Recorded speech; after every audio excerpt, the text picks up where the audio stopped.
ごきげんよう、上川薫です。今回取り上げる話題は、ロシアによるウクライナ侵略、これに伴って各国の政府は軍事予算を上積みしています。これに伴って多くの発注を受けた防衛産業はどこでも活況なわけですが、特にその中でも大きく売り上げを伸ばした国、企業というのが韓国です。今回の動画では、韓国の動向をきっかけとして、防衛産業を輸出産業化することの重要性について解説していこうと思います。それでは最近の韓国の防衛関連のニュースを見てみましょう。ポーランドが韓国に要請、弾薬工場を作ってほしい。昨年韓国の防衛産業において最大の輸出先となったポーランドに韓国の防衛関連企業による弾薬工場建設が進められることが分かった。ある韓国政府高官がポーランドが韓国政府と韓国最大の弾薬メーカー、プンサン金属に大規模弾薬工場の建設を要請し、これについて検討を始めたと明らかにした。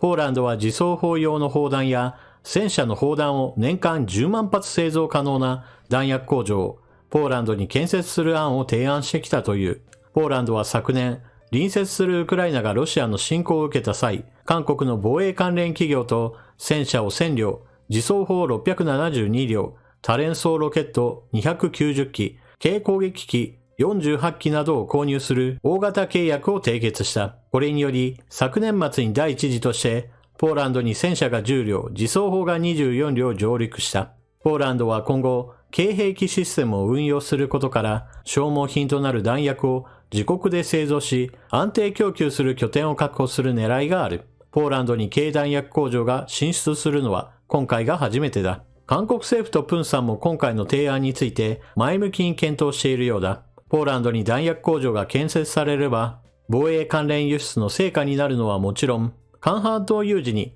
ポーランドから弾薬の調達が可能になり、また、ポーランドが韓国による海外への軍事緊急基地の役割を果たすことも可能になるからだ。韓国における弾薬備蓄の負担をポーランドと共に負う効果も期待できる。プンさんも先日担当者をポーランドに派遣し、工場建設候補地をいくつか視察したという。続いて韓国製兵器の輸出について、韓国自走砲部品、ポーランドからウクライナ輸出承認に国防部、武器移転ではない。ロイター通信は、韓国政府が昨年国産部品が入ったポーランドの自走砲、クラブのウクライナ輸出を承認したと報じた。この日ロイターは、韓国政府がポーランドの輸出を許可することにしたと報じた。韓国がウクライナへの武器部品提供について初めて公式確認した件だという。ここで言及された韓国製武器部品は K9 自走砲の車体、シャーシ部分だ。昨年5月、K9 自走砲の車体が使われたポーランドの自走砲クラブ18両が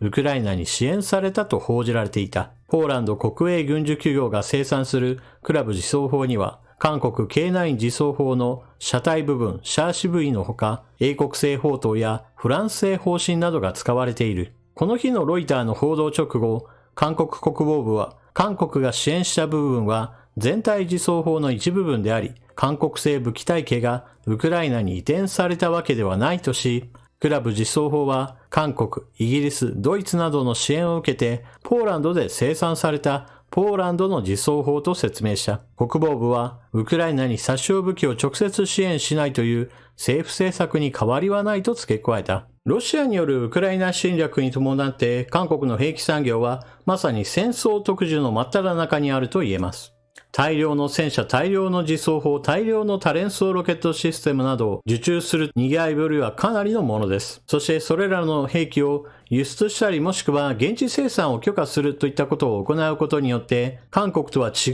う場所に生産拠点が生まれ、それがまた韓国でもしも有事が発生した場合においてはなかなか生産活動がうまくいきませんから、その分遠いところに同じような兵器体系があることによって困った時にはそちらの方で生産して改めて輸出してもらうといったことが可能になるわけです。このような助け合いも可能になるというのが武器輸出の一つの良い面です。もちろん大型契約を取れたのですが、その分だけお金も入ってくるわけですし、またポーランドが大量に購入したことによってそれによって他の国に売り込む際にも採用国がありますよとちゃんと言えるわけです。また、二つ目の記事でもあったように、ポーランドで作られたクラブ自走砲は車体部分は韓国ということもあって、実際の戦場で戦いましたよという一つの実績も語ることができるわけです。ちなみにポーランドからウクライナに供与されたクラブ自走砲なのですが、これまで何度となく戦闘に参加していることが明らかになっており、砲撃シーンなども何度となく動画が投稿されています。ただし前線において長い間使われているものですから、ロシア軍の反撃も受けて、突撃型ドローンの直撃を受けて爆発するシーンなども何度となく投稿されています。損傷して戦えないものについては一旦ポーランドに戻されて修理を受けた上で戻されるといったことも何度となく行われているそうです。そのような戦闘経験を積むことによって、どの部位をより強化しなければならないであるとか、運用方法の見直しなども進められていくことでしょう。それがまた兵器の進化や今後の改良点の洗い出しになるわけです。さて、韓国製兵器を取り扱う場合において YouTube には基本的にはここが問題点だという話をして徹底的にこけ下ろすというのがいわばスタンダードのやり方なわけですが、今回の動画の趣旨はそういった話ではありません。戦争特需を捉えることによって兵器産業を発展させるというのはいわば王道の発展方法の一つです。このようなことが成功したその素地としては、韓国においては兵器産業を輸出産業化することが一つ国家の政策の柱となっていました。なぜならば韓国は財閥企業の力が非常に強く、サムスンや LG 電子がもしも倒れたら、国家経済そのものがまるで成り立たなくなってしまうような非常に歪な形になっています。そして韓国の国内事情として人口がそれほど多いわけではありませんから、基本的には何かを国内で作って売り出す。それが例えば物品であるのかサービスであるのか、何にしても形は問わないけれども、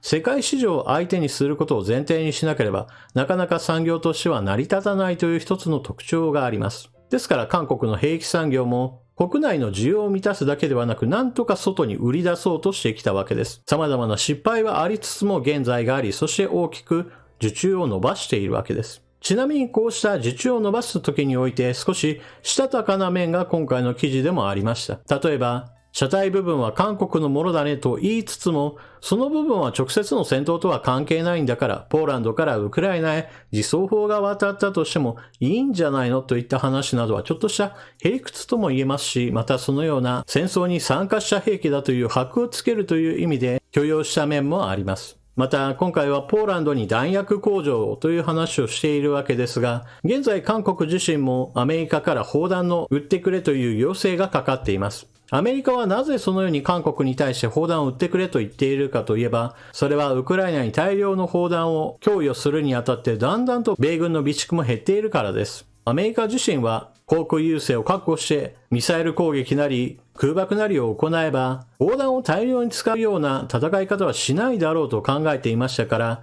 アメリカにおける砲弾の製造能力は決して高いものではありません。ところが、韓国政府自身はウクライナに兵器供与はしないという基本方針をとっていますから、砲弾を売るのは良いんだけれども、アメリカが持っていてくださいねという注文をつけています。これもまたちょっとしたしたたかな話だなと思えるのは、アメリカが砲弾を大量に消費しているのは、自分自身が使うためではなく、ウクライナが使うために供与しているからです。つまり、どんどんとアメリカの倉庫から砲弾が運び出されているんだけれども、そのアメリカの砲弾備蓄を埋めるために韓国で砲弾が大量に作られて送られるというわけです。アメリカはウクライナに対して供与ですが、いわばプレゼントです。一方、アメリカが韓国から買うときにはこれは販売契約です。つまりお金が発生しているわけです。このあたりも韓国のまたしたたかな面だと言えるでしょう。そして大事なのはこのような海外に販売して売り上げを作り、その売り上げから利益を得て、その利益からまた次の兵器を開発するという、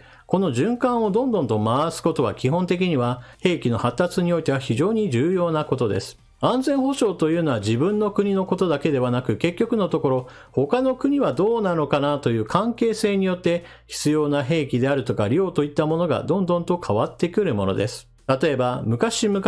中国の経済力は非常に低いもので、中国の軍事費は日本のものとさして変わらないという時代がありました。その頃の中国の装備品というのは明らかに劣悪なものであり、さしたる軍事的な脅威ではありませんでした。その頃の時代のことを考えれば、日本の自衛隊は十分に装備も充実しており、中国に対して脅威として感じるのは核兵器と ICBM ぐらいといったような状態があったわけです。もちろんそれらはとてつもない脅威ではあるものの日常的に使うような兵器ではありませんから、通常戦力によって押し込まれる危険性というのはなかったわけです、その頃は。ところが現代ではどうなのかといえば、毎年毎年の軍事予算において中国の方が4倍5倍ですよという状態において、中国は多くのお金をつぎ込んで兵器開発を進め、そして標準装備品もどんどんとグレードアップしてきているわけです。それに伴って質量ともに日本を引き離そうとしているわけですから、脅威はどんどんと高まっているわけです。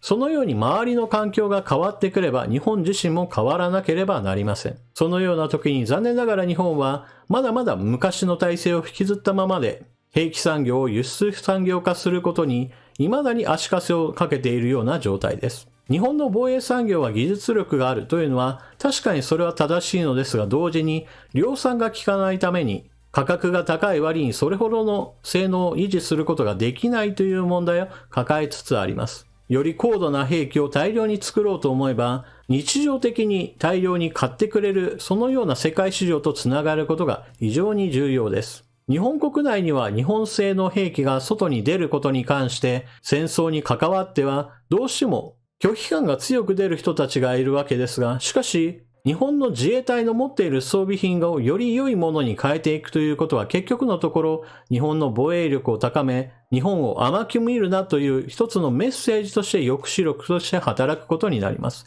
そして最悪の場合、日本が戦争に巻き込まれた場合においても、より良い装備品があった方が、もちろんそちらの方が被害が少ないわけですから、良いわけです。ですから、韓国がロシアによるウクライナ侵略のこの機を捕まえて、戦争特需に湧いているというのを横目で見て、日本はどうするのかというのをもっともっと真剣に考えるべきです。兵器産業を輸出産業としてしっかりと育てるということは、結局のところ日本の防衛力を高め、そして日本自身に何かが困った時、日本国内で必要なものを作れるという体制を持つことができるのです。他の国から兵器を買えばいいという状態というのは、じゃあその国が輸出できませんよと言った瞬間に日本の防衛力が一気にその場で停滞してしまうことを招いてしまうのです。日本の安全保障はちゃんと考えないといけないな、大事だなと思う方こそ、兵器産業の輸出産業化というものを十分に考えて賛同してくれると嬉しいです。というわけで今回の動画は、韓国が戦争特需に湧いています。しかし、これを単純に他の国の話として捉えずに、日本はじゃあどうするんだという一つ考える材料にすることを私はお勧めします。日本の周囲にはロシア、北朝鮮、中国と非常に危険な国が揃っており、何もしなくてもいいような状況ではありません。そして自衛隊の装備品のことを考えた時において、海外から買えばいいというのは決して好ましい状況ではないのです。というわけで今回の動画はここまで。最後までご視聴いただきありがとうございました。チャンネル登録していない方はぜひともチャンネル登録していってください。そして動画を見終わったら評価ボタンのクリックと、納得したなという方はぜひとも投げ銭機能もご利用ください。それでは次の動画でまたお目にかかりましょう。またね。